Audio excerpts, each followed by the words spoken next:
Tissue एक समान रचना और समान कार्य करने वाली कोशिकाओं के समूह को ऊतक टिश्यू कहा जाता है। इसको अपन 4 भागों में पढ़ेंगे। पहला एपिथेलियल उपकला ऊतक, कनेक्टिव टिश्यू, संयोजी ऊतक, मस्कुलर टिश्यू, पेशी ऊतक और नर्वस टिश्यू तंत्रिका ऊतक।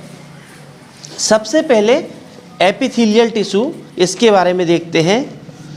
एपिथेलियल विभिन्न प्रकार की कोशिकाओं से बनने वाला वह ऊतक है जो शरीर की सतह जैसे त्वचा में, खोखले अंगों में, अमाशय, गर्भाशय और गुहाओं मतलब जहाँ खाली स्थान होते हैं वहाँ, रक्त वाहिनियाँ ब्लड वेसल्स में, उनकी अंदर की लेयर को ढक कर रखता है, आच्छादित करता है। समस्त एपिथेलियल जो सेल्स होती है वो पास पास सटी हुई होती है और ये जुड़ी कैसे रहती है, तो इनको जोड़ने का काम म्यूकोप्रोटीन के द्वारा होता है। प्रायः सभी प्रकार के ऊतकों में एक बेसमेंट मेम्ब्रेन, इस प्रकार के टिश्यू में बेसमेंट मेम्ब्रेन व्यवस्थित होते हैं। ये प्रोटेक्शन करने का कार्य, एब्जॉर्प्शन करने का कार्य, सीक्रीशन करने का कार्य और एक्सक्रीशन करने का कार्य। प्रोटेक्शन यानी हमारी सुरक्षा करने का कार्य कर रहा है और एब्जॉर्प्शन करने का कार्य जो कर रहा है वो शोषण कर रहा है। सीक्रीशन मतलब किसी भी स्त्राव को बाहर निकालना और एक्सक्रीशन मतलब उत्सर्जी पदार्थों को बाहर निकालना। सीक्रीशन और एक्सक्रीशन में दोनों में अंतर है। सीक्रीशन जैसे कोई द्रव सीक्रेट हो रहा है, कई बार सेल्स कई चीज़ें हार्मोन सीक्रेट कर रही है, कोई भी चीज़ें सीक्रेट हो रहा है ना, म्यूकस सीक्रेट हो रहा है, कई एग्जाम्पल बोल सकते हैं। लेकिन उत्सर्जन के अंतर्गत अपन सिर्फ वेस्ट प्रोडक्ट यानी उत्सर्जी पदार्थों को बाहर निकालना उत्सर्जन मानते हैं। ठीक है, तो इसको 2 भागों में पढ़ाई करेंगे इसको एपिथेलियल की। तो एपिथेलियल को पहले सिंपल एपिथेलियम पढ़ेंगे और एक कंपाउंड। सिंपल वाली मतलब सरल वाली और कंपाउंड मतलब मिली जुली मिश्रित वाली। तो सिंपल के अंतर्गत 5 वैरायटी जानेंगे, जिसमें है पेवमेंट या स्क्वेमस, दोनों एक ही चीज़ है, सल्की उपकला, क्यूबॉइडल एपिथेलियम, घनाकार उपकला, कॉलुमनार एपिथेलियम, स्तंभाकार, सिलिएटेड एपिथेलियम, रोमक, रेशेदार बाल जैसे, और ग्लैंडुलर मतलब ग्रंथियों में पाए जाने वाला। अब ये 5 वैरायटी के बाद जो कंपाउंड एपिथेलियम पढ़े, मिश्रित वाला जो पढ़े, उसमें अपन पढ़ेंगे ट्रांजिशनल, अंतर्वर्ती, स्ट्रेटिफाइड, स्क्वेमस, कॉर्निफाइड, श्रृंगी, स्तरित, सल्की उपकला। फिर पढ़ेंगे स्ट्रेटिफाइड, स्क्वेमस, नॉन कॉर्निफाइड। ये नॉन कॉर्निफाइड अश्रृंगी हो गया, स्तरित सल्की उपकला, स्ट्रेटिफाइड कॉलुमनार, स्तरित स्तंभाकार उपकला, और लास्ट 5वां जो है वो है स्ट्रेटिफाइड कॉलुमनार सिलिएटेड। तो रोमक, स्तरित, स्तंभाकार उपकला। सबसे पहले हम जानेंगे सिंपल वाले की वैरायटी। जो सिंपल साधारण वाले सरल वाली जो वैरायटी है वो क्या होती है और उनके जो 5 प्रकार होते हैं उनके 5 प्रकार पढ़ेंगे। तो सबसे पहले सरल उपकला में कोशिकाओं की केवल एक परत होती, सिंगल लेयर वाले होते हैं। जे सामान्यतः अवशोषी या स्त्रावी सतहों पर पाई जाती है। ये उपकला बहुत नाजुक होती है, नरम होती है, नाजुक होती है तथा प्रत्येक ऐसे स्थानों पर पाई जाती है जहाँ टूट फूट कम होती है। ऐसे स्थान पे मिलेगी जहाँ टूट फूट कम होगी। 5 प्रकार की होगी जिनका नाम कोशिकाओं के आकार और कार्यों के अनुसार भिन्न भिन्न होते हैं। तो नाम कैसे पड़ा उसका? कोशिका के आकार के हिसाब से नाम दिया गया है और कोशिका के कार्यों के हिसाब से नाम दिया गया है। तो सबसे पहली वैरायटी जानते हैं सल्की उपकला, पेवमेंट या स्क्वेमस। इसमें चपटी आकार की कोशिकाएं होती है। सीधी डायग्राम, चपटी कोशिकाओं की केवल एक परत की बनी होती है। जैसा कि डायग्राम में आप देख सकते हो, समस्त कोशिकाएं एक बेसमेंट मेम्ब्रेन, इसमें अभी पहले भी पढ़ चुके, सभी में बेसमेंट मेम्ब्रेन के बारे में पढ़ेंगे। बेस आधारी झिल्ली जो होगी उसको पढ़ेंगे। न्यूक्लियस सामान्यतः कोशिका के केंद्रक में होता है। इस प्रकार का एपिथेलियल कहाँ पे पाई जाती है वैरायटी? एल्वियोलाई। लंग्स पढ़े थे, लंग्स के अंदर एल्वियोलाई, वहाँ पे ये मिलेगा। सीरम मेम्ब्रेन, सीरम मेम्ब्रेन अंगों में पढ़ोगे, जैसे पेरिटोनियम, पेट की झिल्ली को पेरिटोनियम कहते हैं। प्लूरा, फेफड़ों के चारों तरफ जो झिल्ली पाई जाती है उसको प्लूरा कहते हैं। हृदय के आंतरिक स्तर, हृदय में अंदर एंडोकार्डियम, और इसके अलावा दो और पढ़े थे, एंडोकार्डियम जानो इसमें, लेकिन दो और पढ़े थे, रिवीजन के हिसाब से बता रहा हूँ, मायोकार्डियम और पेरिकार्डियम, है ना। तो रक्त वाहिनियों के अंतः स्तर, रक्त वाहिनियाँ मतलब ब्लड वेसल, ब्लड वेसल का अंतर स्तर सिर्फ अंदर वाली लेयर, ट्यूनिका इंटाइमा, अंदर की लेयर, लेकिन दो और होती है, जानकारी के लिए जान लो, ट्यूनिका एडवेंसिया, ट्यूनिका मीडिया, ट्यूनिका इंटाइमा, जिसको अपन को पढ़ना अंतर स्तर। कॉर्निया, आँखों में कॉर्निया होती है, और कॉर्निया का क्या करते हैं, दान करते हैं, मरने से 3 से 4 घंटे के भीतर दान करते हैं, है ना। टिम्पेनिक मेम्ब्रेन, टिम्पेनिक मेम्ब्रेन, कान के पर्दा को टिम्पेनिक मेम्ब्रेन कहते हैं। तो ये वो स्थान है जहाँ पर ये पेवमेंट या स्क्वेमस वैरायटी का एपिथेलियल टिश्यू पाया जाता है। अभी अपन पढ़ रहे हैं सिंपल वैरायटी, तो इसे एंडोथीलियम के नाम से भी जाना जाता है। किस स्थान पे, लसिका वाहिनी के अंदर इसको एंडोथीलियम, लसिका मतलब लिम्फ की वेसल्स में, है ना, रक्त वाहिनी, लिम्फ की वेसल, सीरस मेम्ब्रेन और फेफड़े, यहाँ पे चारों, जहाँ पे इसको एंडोथीलियम नाम से जानेंगे। हृदय में से एंडोकार्डियम नाम से जानते हैं। वो 4 स्थान का नाम बताया जहाँ एंडोथीलियम, और ये जो हृदय के लिए है यहाँ एंडोकार्डियम। इस उपकला का प्रमुख कार्य, इसका कार्य क्या है, रक्षा करने का कार्य, रक्षात्मक कार्य, साथ ही गैसों और तरलों का आदान प्रदान, गैसेस एक्सचेंज में भी, और तरल मतलब जो लिक्विड वाले, फ्लूइड वाले पार्ट है उसको आदान प्रदान आने जाने में मदद कर रहा है। सेकंड जो है क्यूबॉइडल एपिथेलियम, हिंदी नाम है इसका घनाकार उपकला, घना है। तो इस प्रकार की कोशिकाएं घनाकार होती हैं, एक ही परत में रहती हैं, और इसमें बेसमेंट मेम्ब्रेन होती है। तो ये कहाँ पे पाई जाती है इस प्रकार की उपकला, तो इसको जानते हैं स्मॉल टर्मिनल रेस्पिरेटरी ब्रोंक्यूल, फेफड़ों में, लंग्स में ब्रोंकस ब्रोंक्यूल पढ़े हो तो ये ब्रोंक्यूल का नाम आ गया। लेकिन स्मॉल टर्मिनल, छोटी छोटी ऐसी शाखाएं, टर्मिनल मतलब आखिरी शाखाएं जिसको, जो श्वसन की क्रिया में भाग लेती हैं। ब्रोंकस में ब्रोंक्यूल आगे पढ़े हो, जो छोटी छोटी शाखाएं बनती हैं, उस स्थान पे ये पाई जाती हैं।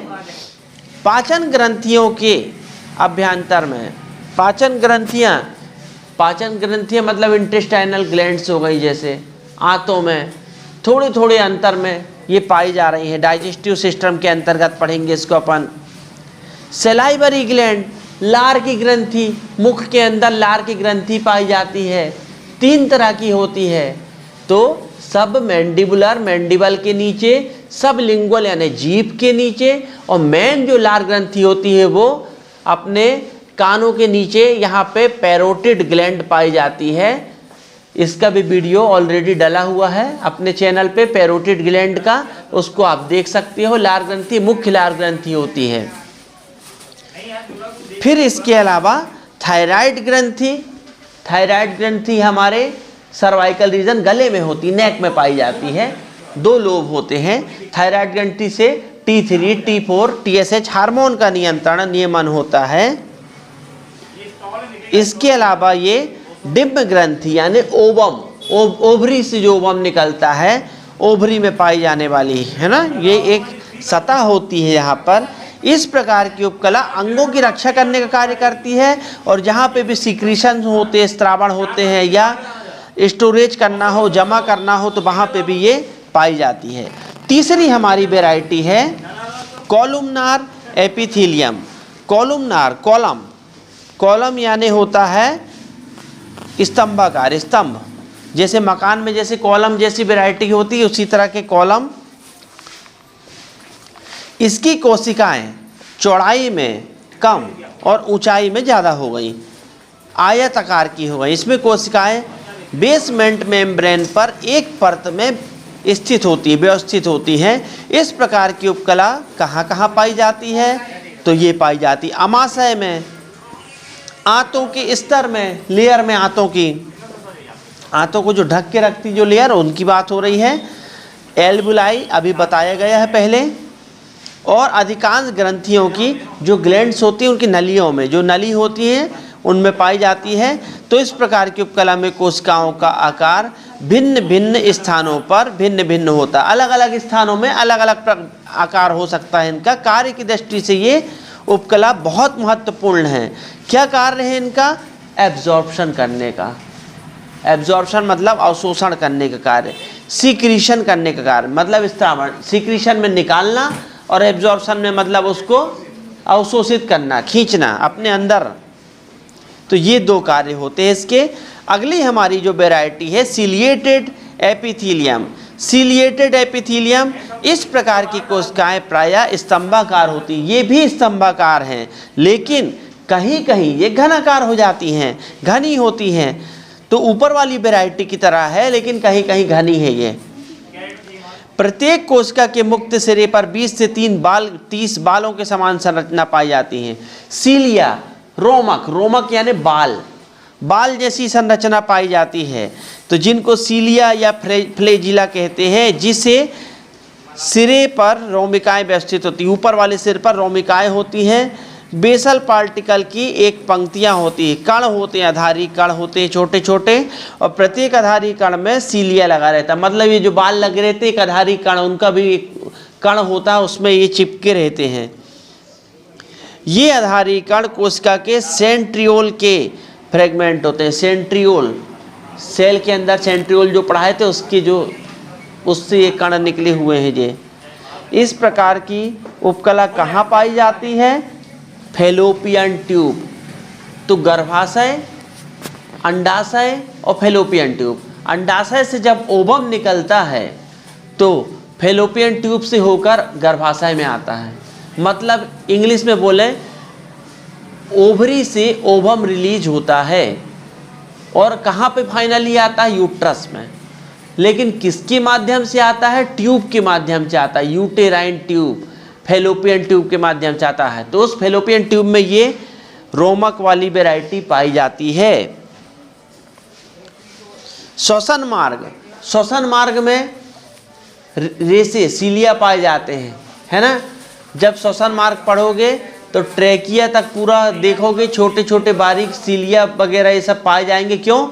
जब आप सांस लेते हो, धूल मिट्टी में प्रवेश करते हो, तो धूल के कण फेफड़ों में ना चले जाएं, इसलिए उनको रोकने का काम कौन करता है? सीलिया। ये बाल जो होते हैं ये रोकने का काम करते हैं, धूल के कण को फेफड़े में नहीं जाने देते।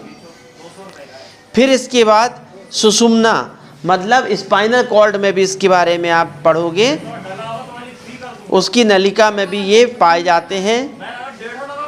ये रोमिकाएं अपनी रोमक मूवमेंट करती हैं और कोशिकाओं को जीवित अवस्था में सदैव होती है।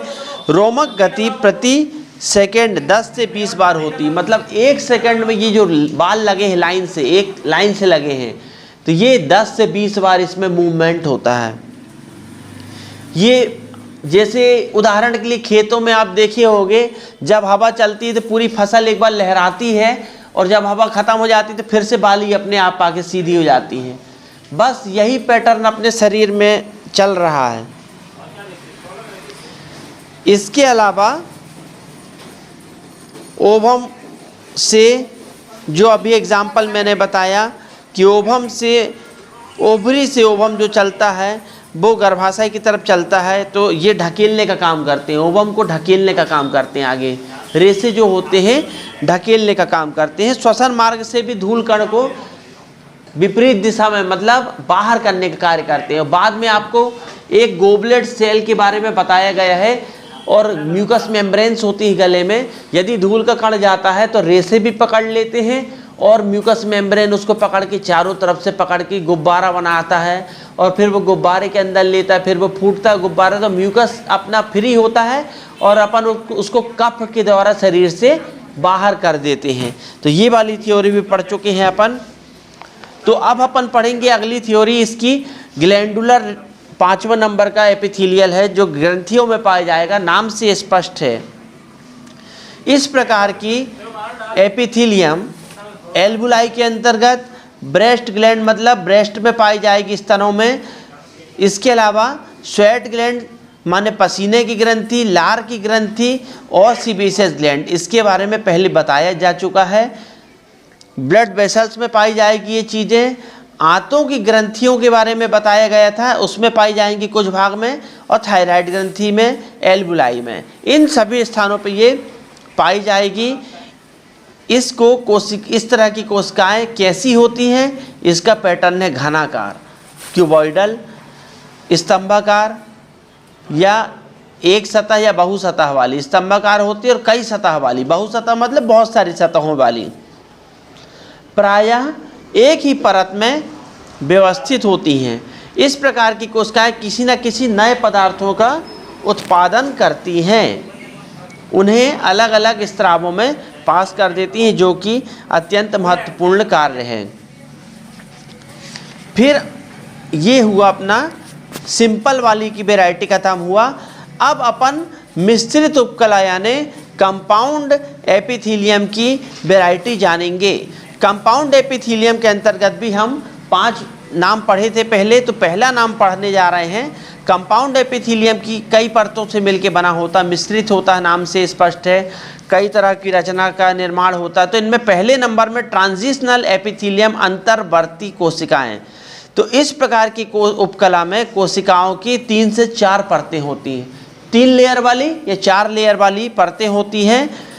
ये एक परत वाली सरल एपिथेलियम माने एक परत वाली सिंपल एपिथेलियम और अनेकों परत वाली उपकला के बीच वाले स्थान में पाई जाती हैं। किस तरह से व्यवस्थित है? एक तो सिंगल लेयर है जिसको सिंपल एपिथेलियम की एक परत हो रही है और एक मिश्रित वाली परत हो रही है, तो उन स्थानों पे पाई जा रही है। इसे अंतर्वर्ती उपकला कहा जाता है। अंतर्वर्ती, अंतर मतलब थोड़ा सा अंतर, मतलब दोनों के बीच में जो अंतर है। इसकी प्रथम पंक्ति है जो, तो प्रथम पंक्ति किस तरह की बनी हुई है? तो क्या अंतर है बता रहा है। पहली पंक्ति की कोशिकाएं चपटी बड़ी होती है, टेढ़ी मेढ़ी होती है और अष्टकोण आकृति की होती है। 8 कोण बनते हैं उसमें, और इसमें 2 न्यूक्लियस पाए जाते हैं। तो पहली परत की बात कर रहा है, डबल परत में बता रहा, पहली परत की ऐसी वैरायटी है। और दूसरी परत है वो कैसी बनी हुई है? तो दूसरी परत जो होती है पायरिफॉर्मिस शेप की होती है। पायरिफॉर्मिस शेप की होती है जिसके सिरे बाहर की ओर गोलाकार होते हैं। पायरिफॉर्मिस, पायरिफॉर्म एक मतलब अनानास जैसे फल के डिज़ाइन में होती है। अनानास के फल के डिज़ाइन में एक तरह से होती है। तो बाहर के परत गोलाकार, जिसके नीचे वाली जो परत होती है अस्तर की कोशिकाओं के शीर्ष के गर्त में समाये हुए रहती है। जो बेसमेंट मेम्ब्रेन है वहाँ पर ये समाये रहती है।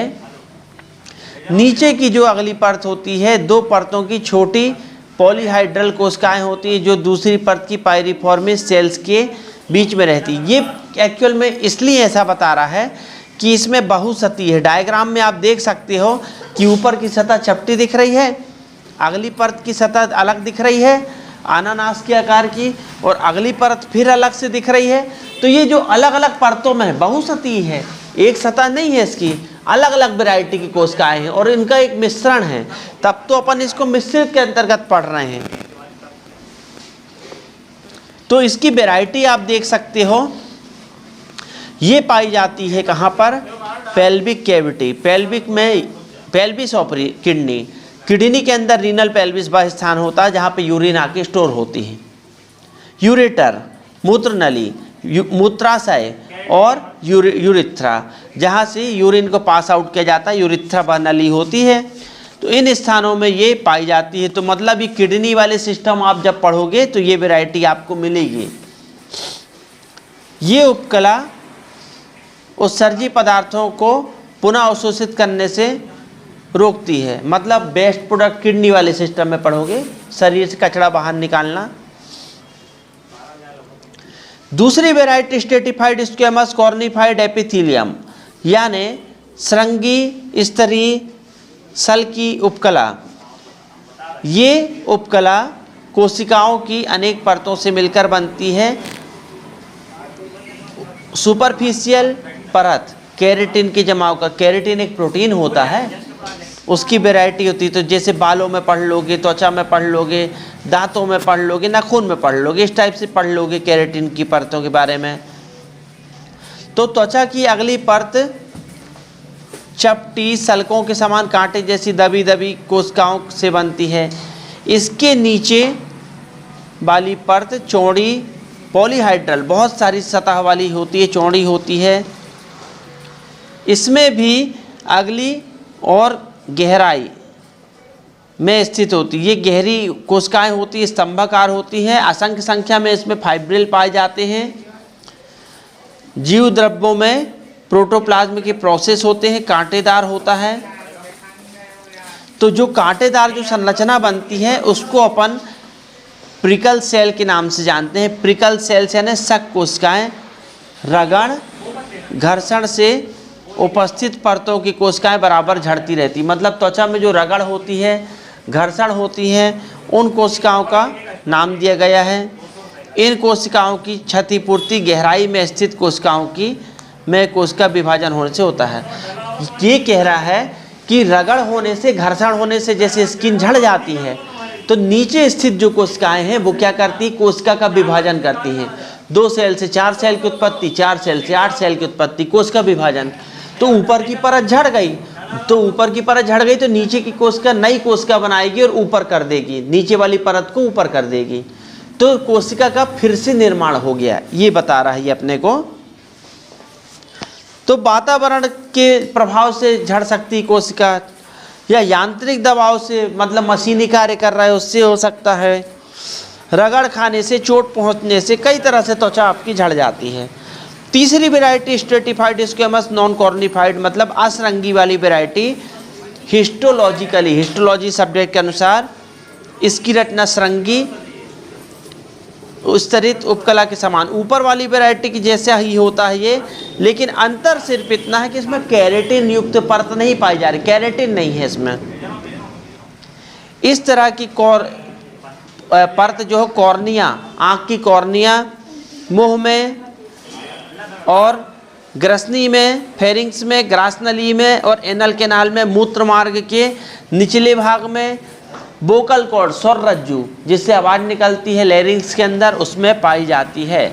योनि में, गर्भाशय की नेक में, ग्रीवा में, यहाँ पे पाई जाती हैं। अगली जो हमारी वैरायटी स्ट्रेटिफाइड कॉलुमनार एपिथेलियम, इस प्रकार की जो वैरायटी रेयर होती है, केवल कुछ ही स्थानों में पाई जाती है। ये फॉर्निक्स ऑफ कंजक्टाइवा, आँख में जो सफ़ेद वाला भाग होता है आपकी आँख में जो दिखता है वो कंजक्टाइवा है, वहाँ पाई जा रही। फेरिंग्स में पाई जा रही है। एपिग्लोटिस, एपिग्लोटिस के बारे में बता दिए हैं, गले में क्या काम करता है, एक रास्ते का निर्माण करता है। या तो आप सांस ले पाओगे या आप खाना खा पाओगे, दोनों नलियों में एक नली को बंद करके रखता है एपिग्लोटिस। एक मांसल संरचना है। एनल म्यूकोसा, म्यूकस मेम्ब्रेन, पुरुष मूत्र मार्ग के कैवर्नस भाग में, कैवर्नस भाग होता है पुरुष मूत्र मार्ग का, इसमें मेल यूरिथ्रा में पढ़ाएंगे कुछ समय बाद आपको। और लास्ट जो हमारी variety stratified columnar ciliated epithelium, रोमक यानी बाल वाली, स्तंभाकार बाल वाली और खंबे जैसे आयताकार के जो खंबे लगे उस टाइप की संरचना, यह भी केवल कुछ स्थानों पर पाई जाती है। जैसे कोमल तालु, मुंह के ऊपर जो होता है, एक होता है कठोर तालु और एक होता है कोमल तालु। यह मुंह के ऊपर पास में जो होता है दांतों के पास, ये कठोर तालु है, और पीछे वाला जीभ से छू के देखोगे तो वो कोमल तालु होता है। इस स्थान पे पाई जाती है। नेजल सरफेस, नाक की कुछ सतह पे ऊपर में मिलेगी अपने को, स्वर यंत्र के कुछ भागों में पाई जाती। तो इस प्रकार से अपनी एपिथेलियल की सारी वैरायटी खत्म होती है।